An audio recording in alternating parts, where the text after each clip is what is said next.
When We Disagree is a show about arguments, how we have them, why we have them, and their impact on our relationships and ourselves. You're at a party, you're having a conversation, when suddenly you hear your name from across the room. Despite the noise, your brain picked out that one word. This is selective attention, our ability to focus on relevant information while filtering out the rest. But what we deem relevant shapes the reality we perceive.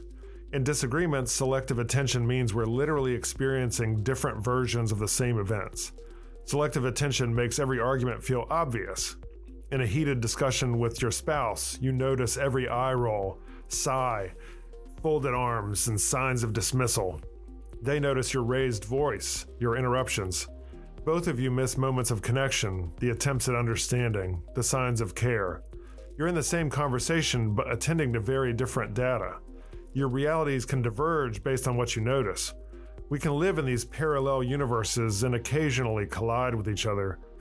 Political discussions become incomprehensible through selective attention. Watching the same debate, supporters see strength while opponents see weakness. Reading the same article, different people extract opposite meanings. Living through the same events, we construct contradictory narratives. We're not just interpreting the facts differently, we're literally noticing different facts. Understanding selective attention helps us recognize the limitation of our perspective. What we notice isn't all there is. What seems obvious to us might be invisible to others.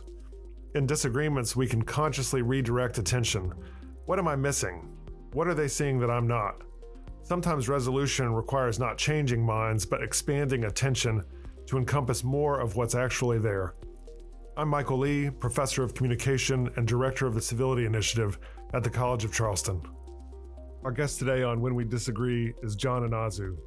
John is the Sally D. Danforth Distinguished Professor of Law and Religion at Washington University, and his books include Liberty's Refuge, Confident Pluralism, and his newest one is called Learning to Disagree, The Surprising Path to Navigating Differences with Empathy and Respect.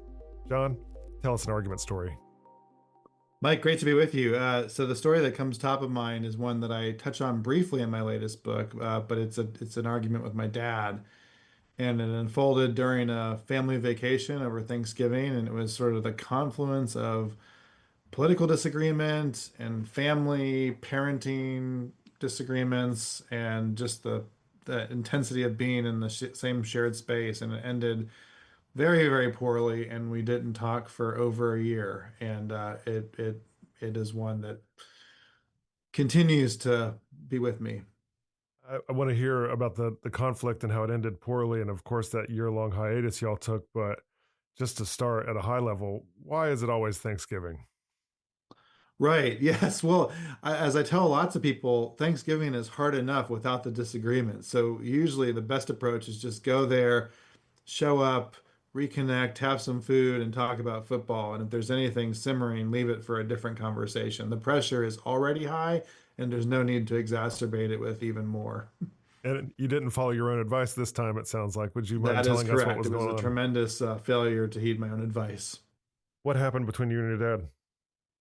It was sort of the culmination over a few days, but we were talking about, I think it was something around the intersection of race and politics. And as it continued to heighten and simmer, it just got worse and worse, and the whole family was involved, and we just weren't able to move forward on it. And then there were personal dynamics too. So it was the confluence. Looking back, it was the confluence of the personal issues, the political disagreements, and the intensity of the moment that led to it to just fester and grow. And it sounds serious enough to where you didn't speak for a full year. Was that because of the confluence, as you say, something tonal, something specific that was said in the course of the argument? I mean, if I remember correctly, we ended the time together sort of with an abrupt middle of the night packing up the van and the kids and driving 14 hours home. So it was a very abrupt and dramatic ending to it. And then it just took a long time to reconnect on a relational level. We had I mean, really almost a year of no communication, a couple efforts to try to talk through things, but they fizzled. And what finally brought it back together is when uh, my mom called to let me know of his cancer diagnosis, Wow. and then it was pretty clear that we had to start talking again. The hatchet was buried pretty quickly, I imagine, in that emergent circumstance. Yeah, and it just, I mean, he was sick for a year before he died, and it was a time, it was a very intense year, but it was a time to rebuild trust and rebuild relationship in the midst of a lot of suffering. And but kind of one of those moments where I think we both recognized pretty quickly that this was a now or never sort of thing, and we needed to move toward each other. I'm struck by this year period where you didn't talk. You've obviously written quite a bit on healthy conflict, dialogue across difference, empathy, respect. And I'm to focus in on that year period, I could see that year period being interpreted as setting appropriate boundaries, as taking a break. I could also interpret that year period as the silent treatment. Right. And maybe it's a little bit of all of those, right? I mean, I think it's very easy for us to tell ourselves stories that we want to hear about why things happen, and maybe the truth is somewhere in the midst of all of that. There did need to be some boundary setting. There were some particular issues that weren't just amenable to ignoring.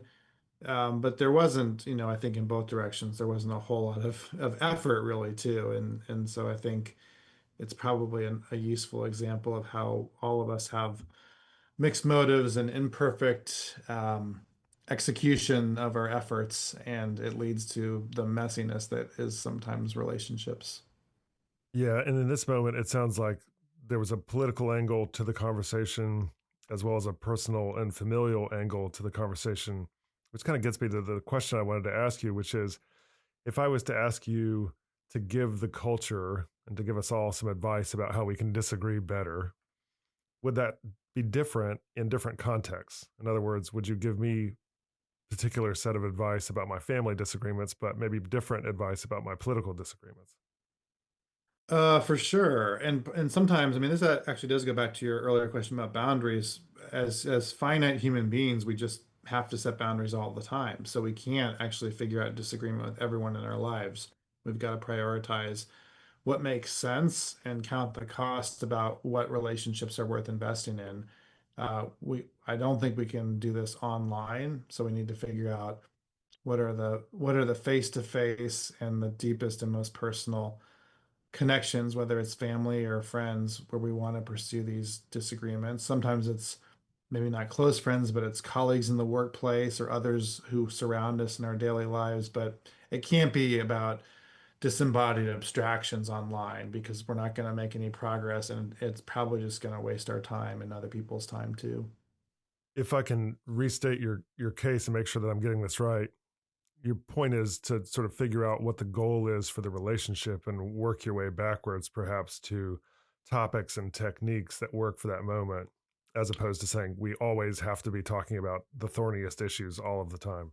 I think that's right. And I think particularly in family relationships, so this also works for old friends you haven't seen in a while.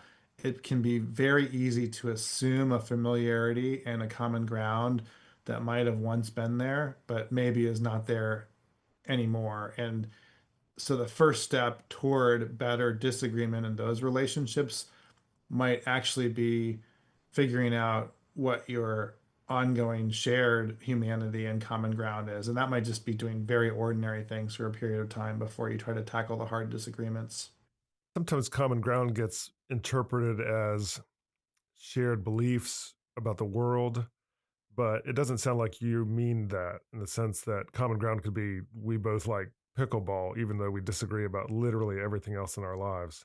Or do you mean Sure, common yeah. ground as Well, but I would political? say even pickleball is a shared belief about the world, right? I mean, so I think reaching out and recognizing that we in our common humanity with other people have lots of things in common, right? We all have to eat. We all have to be embodied in a way. We all die. We all these things about us that are that transcend our individual political, religious, or cultural identities, and that actually gives us quite a bit of activity and normalcy that we can connect around before we jump into the hard disagreements.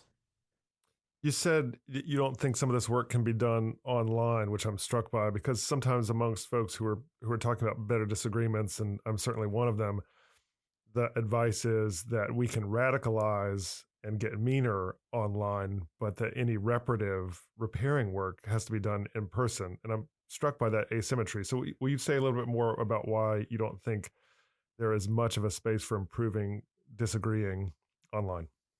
Yeah, I mean, I think you kind of hit it with the premise of the question. The radicalizing is so easy to do when we only encounter caricatures or partial people, and we don't give people the benefit of the doubt online because all we're experiencing are the sound bites and the retorts that we see.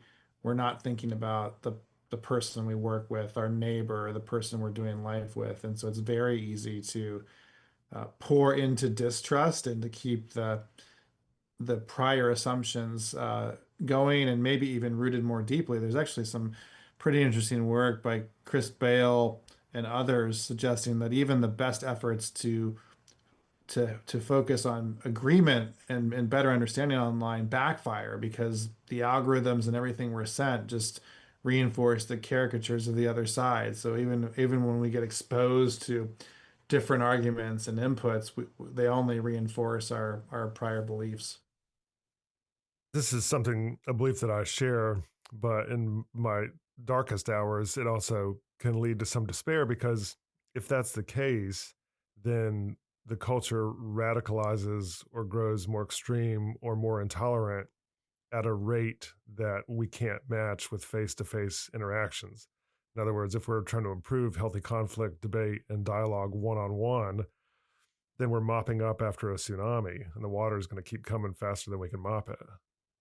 Well, I think the intuition is as right as it is bleak, which is to say, yes, the potential mitigator here is we're not just talking about one-to-one interactions. Local institutions matter a great deal. Now, the bad news is most local institutions are weak or otherwise in a world of hurt, but I think there is a potential or partial answer in the health of our local institutions that can bring people face to face in more than a one-on-one context. But we're absolutely going to have to figure out ways to do this offline, even if it means a radical reorienting of how we consume news and how we process information. I'm going to ask a question that I know is guilty in advance of being a false binary, but just go with me for a second. I wonder if it's not just the algorithm that disables healthy conversations online, but it's also the presence of an audience. In other words, if you and I are performing for other groups of people, perhaps it's harder to have respectful discussions because our egos get involved, theatricality gets increased, and so forth. But that can also weigh against effective measures to teach folks to have healthier disagreements in person as well. If there's an audience there, they might applaud, they might like the red meat, they might like insults, they might like rough jokes, etc. Yeah, as they were asking the question, the image that was coming to my mind is when I was growing up, sometimes, at the local breakfast spot or whatever, you'd see the table of retired guys who were just sitting around giving their hot takes about every issue under the sun. And you kind of could dismiss them as something between jovial and irrelevant. But now that's all of us, right? We're all the group of old retired guys spouting off our hot takes about everything, including issues we don't understand a thing about, just because we want the dopamine hit, because we're experiencing it online. And so we've all become sort of the insta pundits about everything, which is Mm. just contributing a bunch of noise and not much clarity or understanding.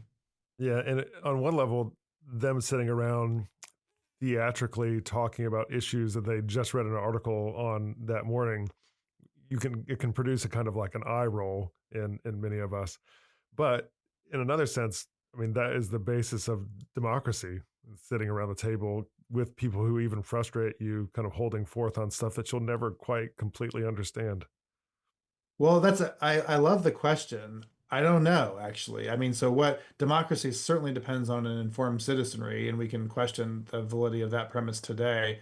But does it mean processing sort of a finite or very large set of issues coming across the transit every day? I mean, maybe one way to clarify the analogy is that back in the day, the group of retired guys had limited inputs, right? They were reading probably a local paper that had a combination of national news and local news, and maybe they were watching one news show a night.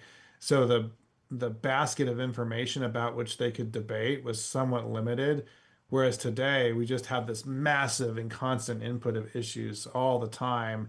And so the quest to be an informed citizenry is even further complicated by the universe of information. And where do we even start? What does it mean to be informed today? What issues should we know about, and how deeply should we know them? I don't even know how to begin to answer those questions. Yeah, and so much of public participation and public debate and holding forth on these topics and willingness to participate in public debates is threatened by, of course, information overwhelm, mis and disinformation, but also threatened by hate and anger and rage, a kind of fear to participate, of course, distraction, lack of community, and then, of course, ignorance, public stupidity, stupefaction, as it were.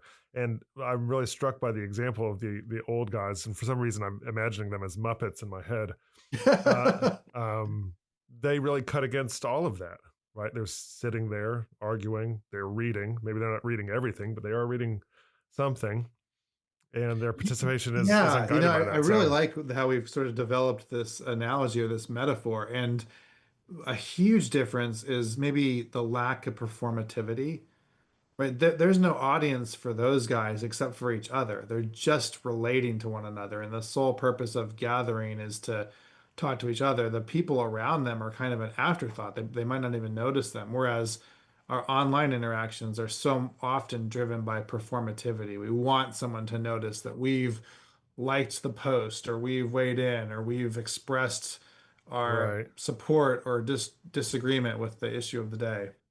Yeah, and this issue of performativity is something that I think has been a stalking horse for this discussion about our conflicts and can we argue better for quite some time, for a lot longer than this, but at least since Jon Stewart went on Crossfire with Tucker Carlson and Paul Begala 20 something years ago and criticized them for being just theatrical.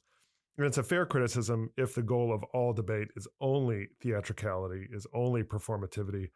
But I think there is a sense that you could throw the baby out with the bathwater and say, well, therefore, all performativity is bad. When performativity can be really helpful to entertain. It's not like everybody who went to see Lincoln and Douglas was just there because they cared about the issue. It was kind of the only show in town. And you can also make your points more concisely in a way that's more convincing with some level of performativity. So it doesn't seem to be an either or to me. And I'd love to hear your thoughts on that. Well, it's interesting. I think performativity can model something useful when we put it in the right box and understand it in the right way. So you and I both teach at universities, and I'm struck that in higher ed, the performative public events that are either debates or speeches, bring in the big speaker, fill the room, and have a talk or a discussion for 45 minutes. Those have value to them, and they are useful in teeing up issues, but they seldom actually reflect thoughtful and deep debate just because they're limited in both the scope and the time to do so. So we've got these other resources in higher ed, like the classroom, right? Or the ongoing book discussion, where over time, with for extended periods of time, with breaks in between, and with text to guide you, you actually can get into those deeper issues. So if the performative moments can point us toward mechanisms for deeper disagreement, then I do find them useful. I think the problem is in a lot of higher ed, the performative moments have replaced the classroom, or they become the focal point of modeling and showing disagreement. I just don't think they can bear that weight. As we close, I'd love to hear your advice for the culture, whether it's higher ed, families, romantic partnerships, or certainly red state, blue state stuff that comes up for all of us from your new book, Learning to Disagree. And if we could distinguish between two types of advice, one is kind of like reactive advice, and one is proactive norm setting advice. So if we could start with the proactive norm setting advice, how do you prepare a field to have more productive disagreement? I think what first comes to mind from your list is higher ed, because in some ways because I wrote Learning to Disagree within the context of a university setting, in a law school setting. But in preparation, I often think about the first step of recognizing the privilege of where we all are. So it doesn't matter what higher institution, sorry, it doesn't matter what higher education institution you're part of today. If you're at a college or university in the United States, you are part of just a tiny, tiny sliver of humanity that has the opportunity to experience what you're experiencing. And throughout human history and around the world today, the number of people that would just not even know where to begin with the privilege of being able to learn and discuss and be with other smart people engaging about ideas. So if we can start there and then ask yourself, if we can't pull this off here in the university with all of the opportunities we have, and of course there are challenges all around and some schools are harder than others, but what an opportunity and what a responsibility that comes with that opportunity. And some reactive strategies when I do dialogue and debate sessions on campus or on the road. The most frequent set of questions I often get are kind of questions about what happens after somebody pulls the pin on a grenade. Yeah, and Somebody's here, to stick with the higher ed context, I think recognizing the value of extended time that we actually have. So if something blows up in the classroom, more often than not, you have another day to come back to and revisit what just happened. And you can insert some time in between. So if we all think about a framework of patience and follow-up questions and the luxury of time that might not happen elsewhere in the world, that gives us the opportunity to hold our reactivity and at least to think about it for even 24 hours. To think about something means that we're going to approach it with a different lens and a different emotional heat than we might in the moment. Yeah, I've heard therapists talk about this as embracing the pause. The final question I'm going to ask you is intentionally cheeky, but you teach in a law school and write about healthy arguments, which for some people can seem like a little bit of an oxymoron if they have a negative view of lawyers. Do you think lawyers and arguing get a bad rap? Yeah, so this is actually the subversive theme of my entire book here, which is I want to convince people who read Learning to Disagree that lawyers who you think are really part of the problem can be part of the solution. And I want to take that conditional quite clearly so that maybe not. Bad lawyering and bad legal education can just exacerbate our arguments, but the best kind of lawyering that argues for a degree of empathy and understanding with the other side. This is why in Supreme Court opinions you have majorities and dissents that try to show you both sides of complicated issues and help you realize that it's not about you being right and the other side being stupid, but it's about different people, often in good faith, coming to vastly different understandings of important issues. And law at its best can help you do that. So that's the pitch, at least, of what I'm trying to say. Yeah, the best lawyering is like the best debating, which is that it enables perspective taking. That's great. Yep, exactly. John and Nazu, thank you so much for being on When We Disagree. Mike, great to be with you. Thanks for having me. When We Disagree is recorded at the College of Charleston with creator and host Michael Lee. Recording and sound engineering by Jesse Kunz and Lance Laidlaw. Reach out to us at whenwedisagree@gmail.com.